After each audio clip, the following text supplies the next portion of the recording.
publik. Me të vërtetë sot Malisheva ka pas një ditë vështirë për shkak tragjedisë që në ka ndodhur atje me rastin e humbjes së jetës babait 35 vjeçar me 2 fëmijë të saj, vajza dhe djalin, për shkak të asfiksimit të konstatuar nga mjekët.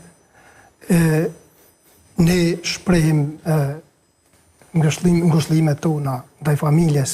Kemi vizituar dhe kemi qenë gjatë ditën me këta të mbijetuarit. Shprehim ngushëllimin në emrin tim personal të kryetarit të Krem Kastrati. Qytetarët Komunës Malishevës sigurisht që sot kanë bashkëndjejnë me dhimbjen, siç e thatë edhe jo gjithë Kosova, gjithë populli shqiptar.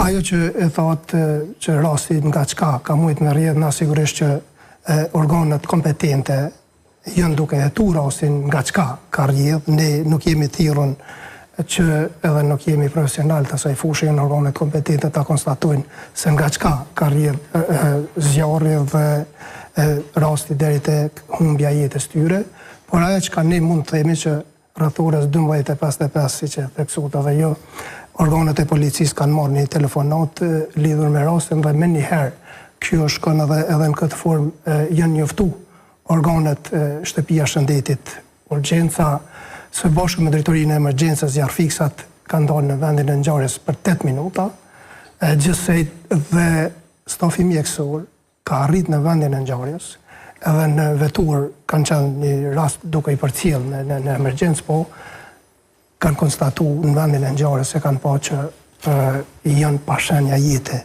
I kanë çuar në urgjencë. Mosha e fëmijëve? Mosha ka qenë 9 dhe 11. 9 dhe 11 vjeç. Po, 11 do mbajt aty tikon, po, vajza dhe djali.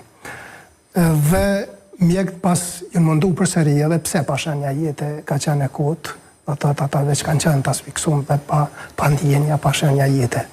Kjo është me të vërtetë një rast jashtëzakonisht i rëndë për neve, komunën e Malishevës, gjithë qytetarët e saj, për komunitetin atje. Është rast sepse ne Malisheva kemi pas, fatkeqësisht kemi pas edhe raste humbjen e maturantëve, që kemi pas edhe raste tjera mërgjimtar tonë të ardhë që kanë humbur jetën tragjikisht. Kështu ne po përballemi me vështirësi çdo ditë, po kjo ka qenë jashtëzakonisht e vështirë duke pas parasysh edhe faktin se ka qenë një familje rast social, në asistencë sociale, ka qenë në banesa kolektive sociale, ku komuna i ka strehu këto familje për shkak të pamundësive me pas një vend strehem dikon. A ka pasur bombol të gazit? Ka dyshime që ka pasur bombol të gazit apo jo? Sepse edhe ngushëllimet që kanë ardhur edhe nga kryeministri dhe të tjerët kanë qenë pikërisht lidhura me bombolin e gazit. Unë mendoj, unë nuk jam për mi vlerësu shembull dhe konstatimet publike prej kryeministrit e të poshtë që a kanë qenë prej bombolës, ajo është një gabim i madh përderisa organet e drejtësisë, organet e tosia që është duke kryer punën e vet, organet kompetente nuk konstatojnë një gjë të tillë. Unë mendoj që është gabim i madh që ne të konstatojmë. Unë kam qenë personalisht në banesë dhe aty ka pas shumë pak zjarr. Shumë pak zjarr, ku format nuk kanë qenë me zjarr, nuk kanë qenë të tjegura. Do të thotë ato vetëm kanë qenë të asfiksuar.